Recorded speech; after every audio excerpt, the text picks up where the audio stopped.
Hi, welcome to Buff Zone, sponsored by Liquor Mart. My name's Kyle Ringo. This is Ryan Thorburn. We cover the University of Colorado Athletic Department for the Daily Camera newspaper.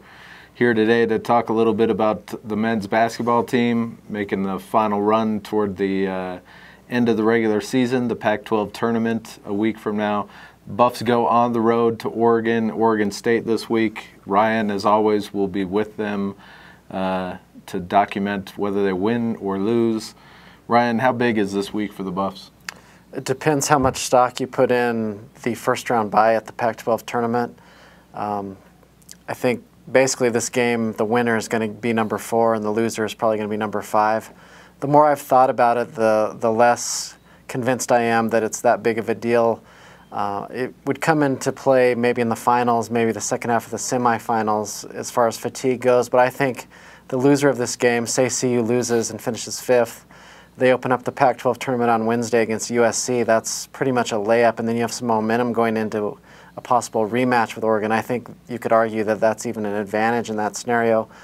Of course, the other argument is you get a bye and you only have to win 3 games in 3 nights to go to the NCAA tournament. So I think whatever way it goes for the Buffs is the way they'll spin it, that they wanted the bye or that they're ready to beat USC and make a run. So it's a big game just for the psychological fact of finishing in the top 4 in a major conference, but either way you're going to have to make a big run in Los Angeles, so I don't think it's make or break.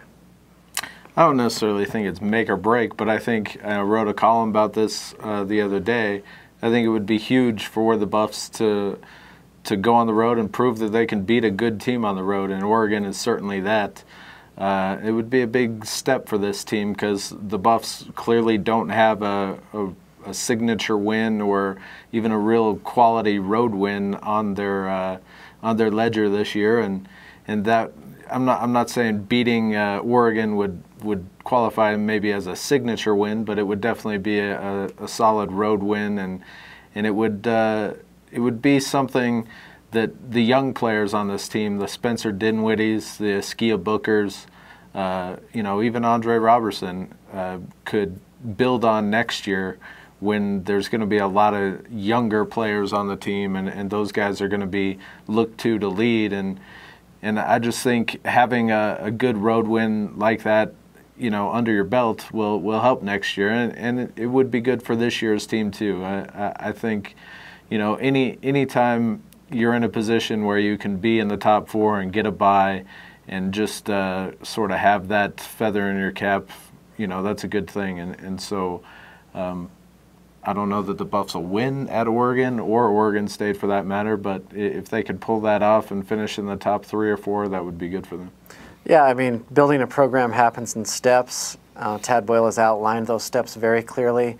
The first step is to establish your identity, which he did last year with defense and rebounding.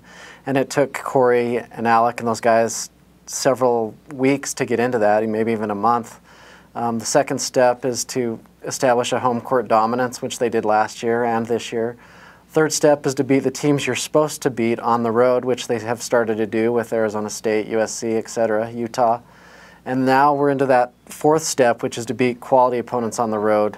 And you don't have to beat them all. I mean, you look at any team. Nobody does. You look at any team's home versus road record, and the road is not great, but they do manage to beat the Utahs of the world and then steal, a rivalry game or a couple good quality wins. And the Buffs haven't really done that since the Kansas State game last year.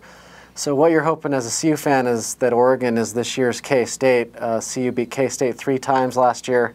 That got them near the bubble. We thought in, but not.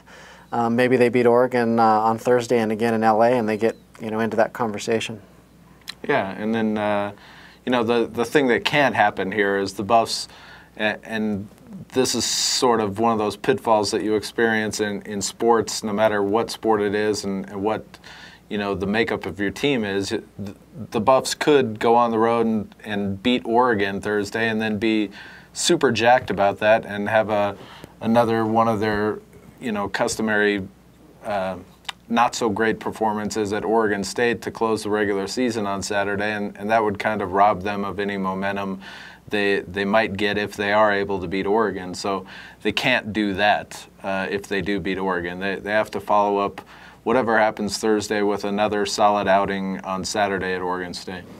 Yeah, and at a lot of programs, 20 wins is a given, and it's not that big of a deal. At CU, it is a big deal, and as we all know, if CU's next win is their 20th, and that'll be the first time in 111 years that they've gone 20 wins back-to-back. So I think that's a big deal psychologically as well.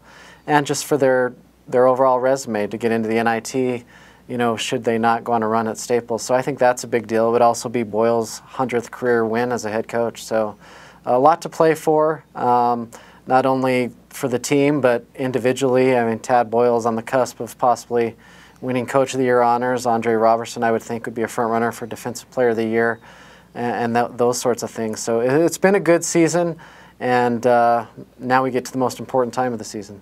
One last thing before we go, I wanted to get your take on, you mentioned it, the Buffs are on the brink of back-to-back 20-win seasons. It wasn't that long ago where you were in the unenviable position of covering a team that was losing 20 games every year, and I know going on the road with those teams wasn't you know, the best, maybe the best use of your time. It certainly was an enjoyable experience for you, being away from your family and whatnot to cover those games. But what has it been like going from one extreme to the other over the past 4 or 5 years there? Well, it's been refreshing. As a journalist, the old saying is the team you're covering, you either want them to be really, really bad or really, really good, because in the middle is just not that interesting, and I've had the best of both worlds there. But, you know, I mean, honestly, it's easier to talk to guys and deal with guys who are happy and winning, and it's been refreshing. You know, I think Jeff Bosdelic and that crew knew what they were getting into. Didn't make it easier after every loss, but they knew it was a process, and unlike Jeff, I've stuck around to see the fruits of some of those growing pains. So it's been great, and Tad and the players have really been great to deal with. That's one thing about covering college basketball. It's really a great environment to cover these guys. All right, we'll come back next week and we'll talk about the Pac-12 tournament. We'll definitely know where the Buffs are seated and who they're going to play and what they need to do to get into the NCAA tournament.